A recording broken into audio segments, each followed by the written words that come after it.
দর্শক, আমরা আজকে আলোচনা করব সংসদের জুলাই যোদ্ধাদের ইন্ডেমনিটি দিয়ে যে আইনটি পাস করা হয়েছে সেটি সহ আওয়ামী লীগ নিষিদ্ধের আইন আরো কয়েকটি আইন নিয়ে আমরা কথা বলবো। ভিডিওটি শুরু থেকে শেষ পর্যন্ত দেখবেন এবং সাবস্ক্রাইব করে শেয়ার করে দিবেন। দর্শক, আজকে আমরা জাতীয় সংসদ অধিবেশন আমরা দেখতে পেলাম কয়েকটি বিলই পাস হয়েছে। সেই বিলগুলোতে যেমন গুম অধ্যাদেশ রয়েছে, জুলাই যোদ্ধাদেরকে দায়মুক্তি দিয়ে যে আইন সেটি রয়েছে, পাশাপাশি আওয়ামী লীগের রাজনীতি নিষিদ্ধ এরকম একটি আইন অধ্যাদেশও সেখানে রয়েছে। সেখানে আমরা দেখতে পেয়েছি যে আওয়ামী লীগের কার্যক্রম নিষিদ্ধের অধ্যাদেশ, জামায়াতের আবার তারা শেষ সময় বলতেছে তারা সময় চায় আইনটি দেখার জন্য, তারা এতদিন দেখেনি। বুঝতে পেরেছেন জামাত ইসলামের ইন্টেনশন, তারা আসলে আওয়ামী লীগের ব্যাপারে তাদের দুর্বলতা।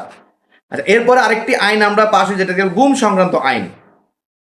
অন্তর্বর্তীকালীন সরকার জামাত মিলে কুবুদ্ধি করেছিল যারা গুমের গুম সংক্রান্ত যে আইনটি সেখানে সর্বোচ্চ সাজার মেয়াদ দিয়েছিল 10 বছর, আর মানবতা বিরোধী অপরাধ হিসেবে গণ্য করার কোনো সুযোগ ছিল না। কিন্তু বিএনপি আইনটিকে একটু চেঞ্জ করে তারা সর্বোচ্চ সাজা মৃত্যুদণ্ড, সেই সাথে এই আইনটি যারা এখানে অভিযোগ দায়ের করবেন গুম সংক্রান্ত আইনটি মানবতা বিরোধী আইনে পরিণত হচ্ছে।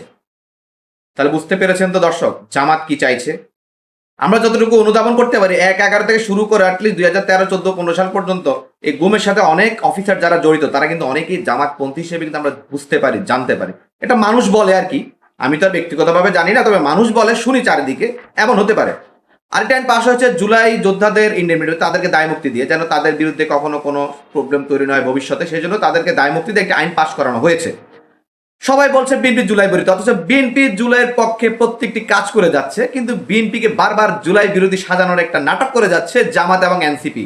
এনসিপিকে তো আমি কখনো রাজনৈতিক দল মনে করি না, কারণ এনসিপি হচ্ছে জামাতের একটি বি টিম বা জামাতের একটা অঙ্গ প্রতিষ্ঠান বা অঙ্গ পার্ট। আমরা সিস্টার কনসার্ন, একটা কোম্পানির অনেকগুলো প্রতিষ্ঠান দেখলাম বললেন সিস্টার কনসার্ন, এনসিপি ও জামাতের সিস্টার কনসার্ন। দর্শক, আপনারা ভিডিওটি ভালো লাগলে শেয়ার করে দিবেন। ধন্যবাদ আপনাদের।